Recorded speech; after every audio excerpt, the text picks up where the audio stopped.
Bate-bola. Oferecimento Correios, patrocinador oficial do tênis do Brasil.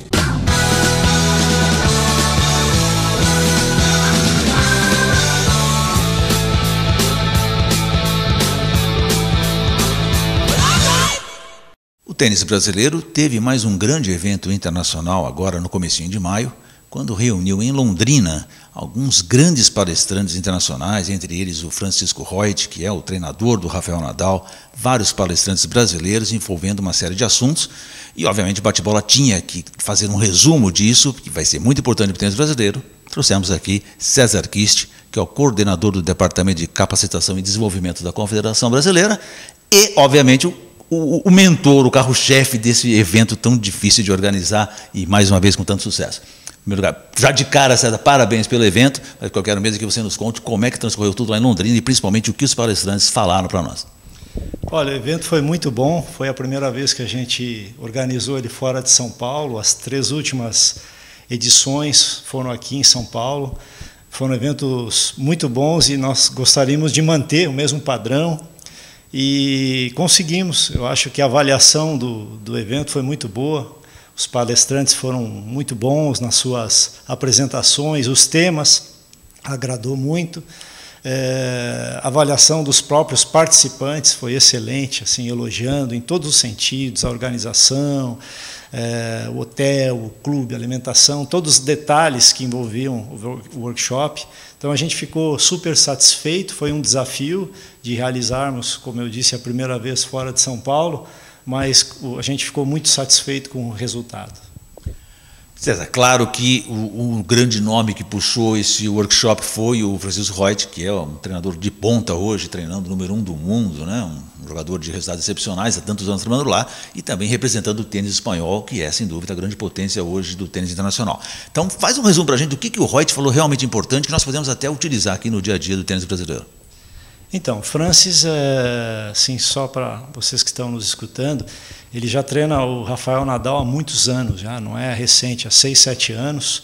A base dele é lá em Barcelona. Além de ter sido um excelente profissional. Ele foi número 20 do mundo em dupla e 60 em simples, e foi em 2 edições campeão da Copa Davis da Espanha também, né? Então tem uma experiência muito grande, já treinou Albert Costa, Carlos Moyá, Feliciano Lopes.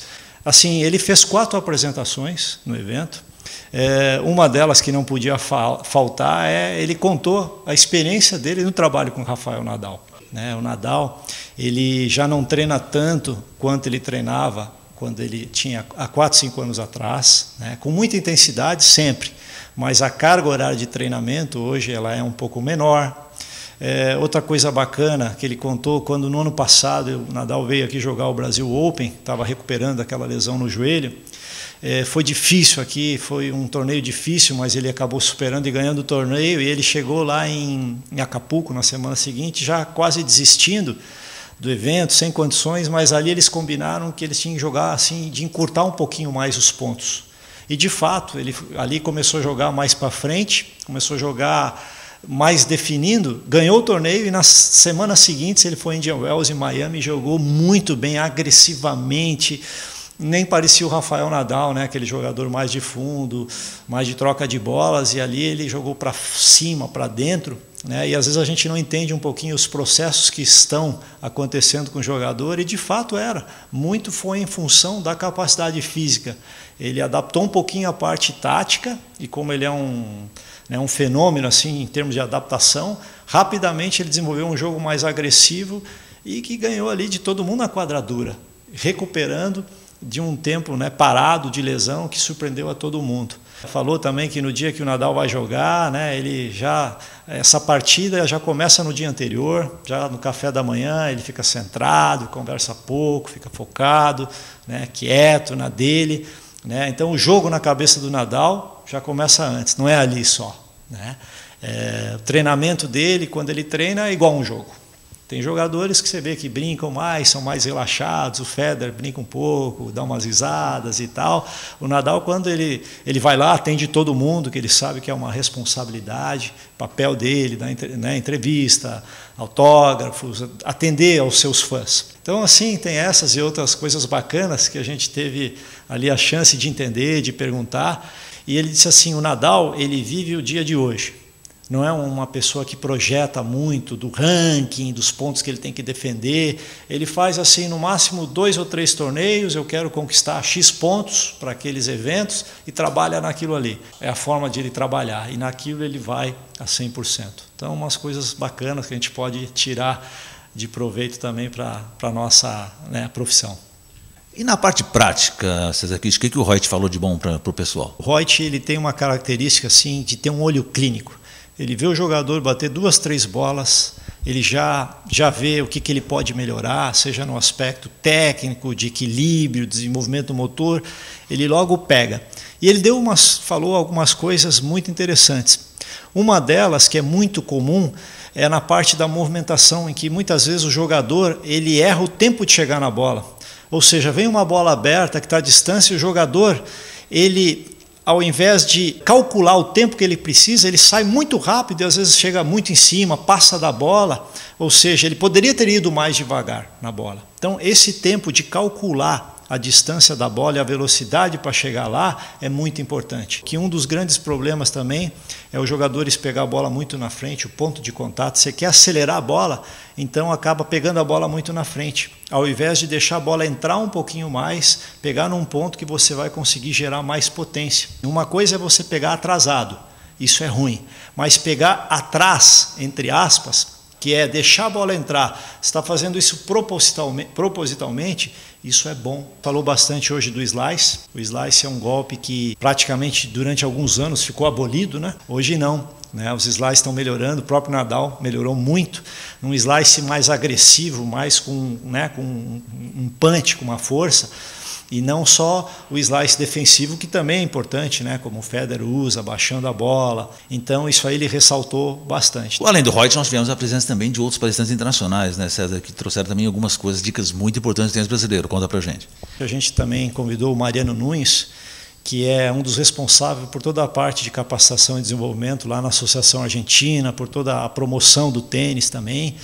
E uma das palestras que ele fez foi justamente sobre a promoção do nosso esporte, do tênis. A promoção de um trabalho de uma academia, de um clube, de um torneio, de um evento, como promover, como fazer o nosso esporte se fazer mais conhecido. Então ali ele mostrou muitas dicas de estruturação, como preparar o evento, o antes, o durante e o depois, a parte de comunicação, comunicação interna da equipe de trabalho, comunicação externa, que é a propaganda, como fazer. E uma das coisas que parece muito óbvio, que ele comentou, e que às vezes a gente até pode falhar, é a comunicação interna. Muitas vezes a equipe de trabalho não tem o evento na cabeça, não sabe os detalhes, não sabe o que está acontecendo. E falou um pouquinho também de um programa que a Associação Argentina de Tênis vem desenvolvendo, que é a seleção infantil, que visa fazer vários testes em locais para identificar ali os jogadores que têm mais ou menos talento e, mais importante, acompanhar esses jogadores, acompanhar o desenvolvimento junto aos professores e treinadores que estão ali em suas cidades e clubes desenvolvendo esse trabalho. Foi bem bacana também. Dos palestrantes brasileiros, pelo que eu vi lá o pessoal comentando, o Caio Cortella fez uma palestra muito interessante, mostrando estudos, né, que até gostaria que você detalhasse um pouquinho desses estudos, onde é que está, a gente pode acessar esse estudo para o pessoal lá em casa dar uma olhadinha. E o Marcos Daniel também, que é um jogador, excepcional jogador, agora na carreira de treinador, também dando algumas dicas nessa parte do tênis profissional, dessa transição. O Caio apresentou um estudo que ele fez, que inclusive já está publicado em revistas científicas, ou seja, está avalizado mesmo, onde ele estudou o caminho que os grandes jogadores fizeram para chegar no topo. Se eles jogaram muitos torneios futures logo em idades precoces, ou foram pelos circuitos da ITF, os torneios juvenis, a quantidade, os anos que isso aconteceu. Então, todo esse estudo ele foi apresentado ali para nos dar um norte, né, de como transicionar melhor os nossos jogadores. É óbvio que não existe uma fórmula, mas existe um caminho que tem uma probabilidade maior de isso dar certo. sendo que a gente tem um histórico de dificuldade nessa transição, né? O Brasil sempre teve bons juvenis, mas em alguns momentos na transição muitos se perderam. Esse estudo está publicado, é fácil acessar pelo Google, internet, você puxa ele, tem acesso a isso, é muito interessante, muito bacana. Já o Marcos Daniel, que ele falou sobre a transição do jogo de fundo para o jogo de rede. Hoje nós sabemos que os jogadores de saque e voleio praticamente, né, acabaram. Então todos os jogadores top hoje jogam muito bem de fundo. E aí o Marcos comentou o seguinte, que mesmo os jogadores top, não todos, mas boa parte deles têm uma boa transição para a rede quando é necessário. Então o Nadal, como nós falávamos no início dessa entrevista, né, quando tem que ir para a rede, tem um índice muito bom de aproveitamento. Djokovic, Federer, nem se fala, Murray também. São poucos que raramente vêm à rede, quando vão tem dificuldade, talvez o Ferrer, entre os melhores, é o único, mas todos os demais tem isso daí, não como a base do seu jogo, mas como algo para agregar ao jogo pesado e firme de fundo da quadra. Além disso, a gente também falou, né, do tênis feminino, onde a Roberta Burzagli, com toda a experiência de jogadora, juvenil e profissional, e junto da ITF, agora viajando com as equipes, comentou como anda o tênis moderno, uma visão a nível mundial, já que ela treina não as meninas da América do Sul ou brasileiras, mas o maior contato são com jogadoras do mundo. Inclusive Vitória Azarenka fez parte dessa equipe que ela treinou, que ela vem treinando ao longo dos anos. Então ela pôde mostrar ali, né, um tênis mais em cima da quadra, pegando na subida, mais agressivo, de potência.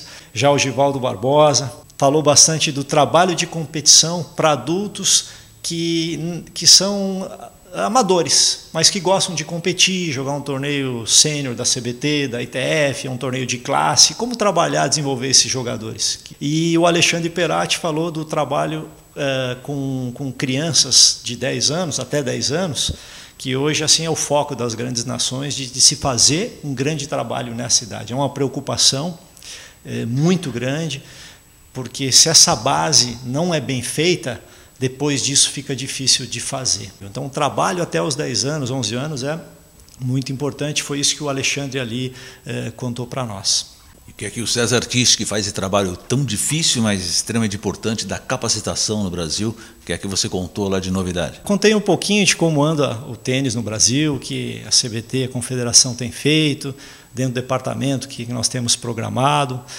Ressaltei ali, dividi a premiação, a certificação ouro que nós recebemos da ITF, que é uma certificação pelo nosso programa de educação de professores, mas a gente pode se orgulhar, quando eu falo nós, nós, os treinadores, professores, todos envolvidos no tênis, que hoje a gente tem um programa de educação que é reconhecido mesmo a nível mundial, é a certificação ouro, onde só 15 países do mundo têm. Minha apresentação também foi em cima do trabalho com uma equipe, como trabalhar em equipe, porque tudo que é a nível de conquista, a parte da liderança, ninguém vai longe sozinho. Então é preciso formar uma equipe, fazer a gestão dessa equipe, né, e liderar essa equipe. E foi sobre isso que eu falei, dando algumas dicas práticas ali, né, de como cada um liderar uma equipe, e todos se veem mesmo crescendo profissionalmente, constituindo talvez a sua equipe de trabalho, constituindo a sua própria empresa, né, crescendo profissionalmente, pensando grande, sonhando grande. É isso aí. Nós, durante a nossa entrevista, César, mostramos várias imagens de tudo que aconteceu lá em Londrina. Resta para a gente dar de novo parabéns para você e esperar o workshop de 2015. Ok, obrigado pela força. Vamos juntos, sucesso para o programa. A gente começa junto. A gente sonha. A gente cresce junto.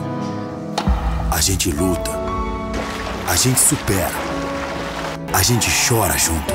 A gente corre, dribla, acerta, comemora.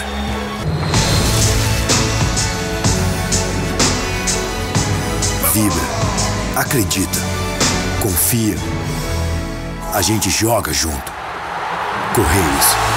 A gente joga junto com o esporte brasileiro. Bate-bola. Oferecimento Correios, patrocinador oficial do tênis do Brasil.